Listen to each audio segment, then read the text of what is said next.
भगवान शिव के कृष्ण दर्शन नामक अवतार की कथा। नंदीश्वर कहते हैं, सनत कुमार जी, भगवान शंभु के उत्तम अवतार का नाम कृष्ण दर्शन है, जिसने राजा नभक को ज्ञान प्रदान किया था। उसका वर्णन करता हूं, सुनो। श्राद्ध देव नामक मनु के जो इक्ष्वाकु आदि पुत्र थे, उनमें नवम नाम का नभक था, जिनका पुत्र नभाग नाम से प्रसिद्ध हुआ। नभाग के ही पुत्र अम्बरीश हुए, जो भगवान विष्णु के भक्त थे तथा जिनकी ब्राह्मण भक्ति देखकर उनके ऊपर महर्षि दुर्वासा प्रसन्न हुए। मुने, अम्बरीश के पितामह जो नभक कहे गए थे, उनके चरित्र का वर्णन सुनो। उन्हीं को भगवान शिव ने ज्ञान प्रदान किया था। मनुपुत्र नमक बड़े बुद्धिमान थे। उन्होंने विद्या अध्ययन के लिए दीर्घकाल तक इंद्रिय संयम पूर्वक गुरुकुल में निवास किया। इसी बीच में इक्ष्वाकु आदि भाइयों ने नवक के लिए कोई भाग न देकर पिता की संपत्ति आपस में बांट ली और अपना अपना भाग लेकर वे उत्तम रीति से राज्य का पालन करने लगे। उन सब ने पिता की आज्ञा से ही धन का बंटवारा किया था। कुछ काल के पश्चात ब्रह्मचारी नवग गुरुकुल से सांगोपांग वेदों का अध्ययन करके वहां आए। उन्होंने देखा सब भाई सारी संपत्ति का बंटवारा करके अपना अपना भाग ले चुके हैं। तब उन्होंने भी बड़े स्नेह से दया भाग पाने की इच्छा रखकर अपने इक्ष्वाकु आदि बंधुओं से कहा, भाइयों, मेरे लिए मेरा भाग दिए बिना ही आप लोगों ने आपस में सारी संपत्ति का बंटवारा कर लिया है। अतः अब प्रसन्नता पूर्वक मुझे भी हिस्सा दीजिए। मैं अपना दया भाग लेने के लिए ही यहाँ आया हूँ। भाई बोले, जब संपत्ति का बंटवारा हो रहा था, उस समय हम तुम्हारे लिए भाग देना भूल गए थे। अब इस समय पिताजी को ही तुम्हारे हिस्से में देते हैं। तुम उन्हीं को ले लो, इसमें कोई संशय नहीं है। भाइयों का यह वचन सुनकर नमक को बड़ा विस्मय हुआ। वे पिता के पास जाकर बोले, तात, मैं विद्या अध्ययन के लिए गुरुकुल में गया था और वहां अब तक ब्रह्मचारी रहा हूं। इस बीच भाइयों ने मुझे छोड़कर आपस में धन का बंटवारा कर लिया। वहां से लौटकर जब मैंने अपने हिस्से के बारे में उनसे पूछा, तब उन्होंने आपको मेरा हिस्सा बता दिया। अतः उसके लिए मैं आपकी सेवा में आया हूं। नभक की बात सुनकर पिता को बड़ा विस्मय हुआ। श्राद्ध देव ने पुत्र को आश्वासन देते हुए कहा, बेटा, भाइयों की उस बात पर विश्वास न करो। वह उन्होंने तुम्हें ठगने के लिए ही कही है। मैं तुम्हारे लिए भोग साधक उत्तम दाय नहीं बन सकता।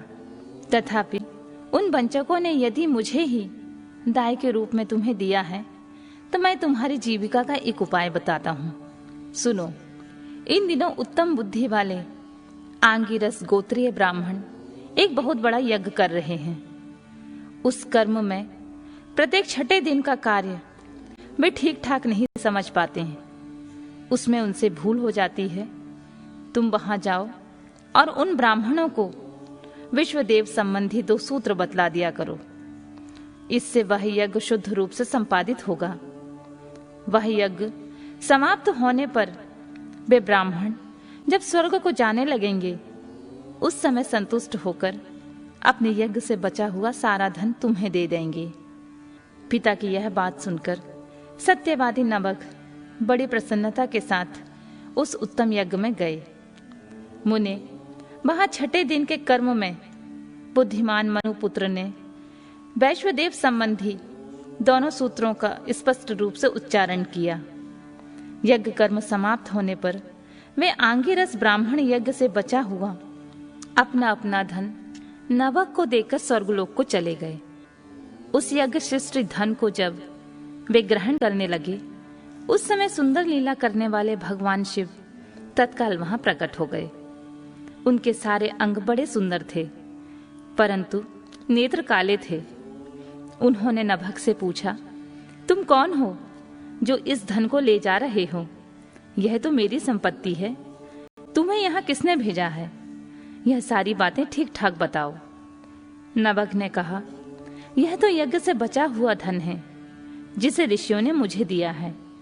अब यह मेरी संपत्ति है, इसको लेने में तुम मुझे क्यों रोक रहे हो? कृष्ण दर्शन ने कहा, तात, हम दोनों के इस झगड़े में तुम्हारे पिता ही पंच रहेंगे। जाकर उनसे पूछो और जो वे निर्णय दें उसे ठीक ठीक आकर यहाँ बताओ। उनकी बात सुनकर नभग ने पिता के पास जाकर उक्त प्रश्न को उनके सामने रखा। श्राद्ध देव को कोई पुरानी बात याद आ गई और उन्होंने भगवान शिव के चरण कमलों का चिंतन करते हुए कहा। मनु बोले, तात, वे पुरुष जो तुम्हें वह धन लेने से रोक रहे हैं साक्षात भगवान शिव हैं। यूं तो सारी संसार की वस्तुएं ही उन्हीं की हैं, परंतु यज्ञ से प्राप्त हुए धन पर उनका विशेष अधिकार है। यज्ञ करने से जो धन बच जाता है उसे भगवान रुद्र का भाग निश्चित किया गया है। अतः यज्ञ वशिष्ठ सारी वस्तुएं ग्रहण करने के अधिकारी सर्वेश्वर महादेव जी ही हैं। उनकी इच्छा से ही दूसरे लोग उस वस्तु को ले सकते हैं। भगवान शिव तुम पर कृपा करने के लिए ही वहां वैसा रूप धारण करके आए हैं। तुम वहीं जाओ और उन्हें प्रसन्न करो, अपने अपराध के लिए क्षमा मांगो और प्रणाम पूर्वक उनकी स्तुति करो। नभग पिता की आज्ञा से वहां गए और भगवान को प्रणाम करके हाथ जोड़कर बोले, महेश्वर, यह सारी त्रिलोकी ही आपकी है, फिर यज्ञ से बचे हुए धन का तो कहना ही क्या। निश्चय ही इस पर आपका ही अधिकार है। यही मेरे पिता ने निर्णय दिया है। नाथ, मैंने यथार्थ बात न जानने के कारण भ्रमवश जो कुछ कहा है, मेरे उस अपराध को क्षमा कीजिए। मैं आपके चरणों में मस्तक रखकर यह प्रार्थना करता हूं कि आप मुझ पर प्रसन्न हो। ऐसा कहकर नभग ने अत्यंत दीनता पूर्वक हृदय से दोनों हाथ जोड़कर महेश्वर कृष्ण दर्शन का स्तवन किया। उधर श्राद्ध देव ने भी अपने अपराध के लिए क्षमा मांगते हुए भगवान शिव की स्तुति की। तदनंतर भगवान रुद्र ने मन ही मन प्रसन्न हो नभग को कृपा दृष्टि से देखा और मुस्कुराते हुए कहा, नभग, तुम्हारे पिता ने जो धर्मानुकूल बात कही है वह ठीक ही है। तुमने भी साधु स्वभाव के कारण ही सत्य ही कहा है, इसलिए मैं तुम पर बहुत प्रसन्न हूं और कृपा पूर्वक तुम्हें सनातन ब्रह्म तत्व का ज्ञान प्रदान करता हूं। इस समय यह सारा धन मैंने तुम्हें दे दिया, अब तुम इसे ग्रहण करो। इस लोक में निर्विकार रहकर सुख भोगो। अंत में मेरी कृपा से तुम्हें सद्गति प्राप्त होगी। ऐसा कहकर भगवान रुद्र सबके देखते ही देखते वहीं अंत ध्यान हो गए।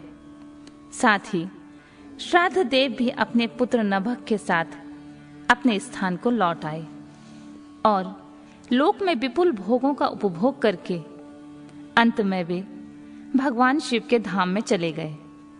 ब्राह्मण, इस प्रकार मैंने तुमसे भगवान शिव के कृष्ण दर्शन नामक अवतार का वर्णन किया। जो इस आख्यान को पढ़ता है और सुनता है उसे संपूर्ण मनोवांछित फल प्राप्त हो जाते हैं।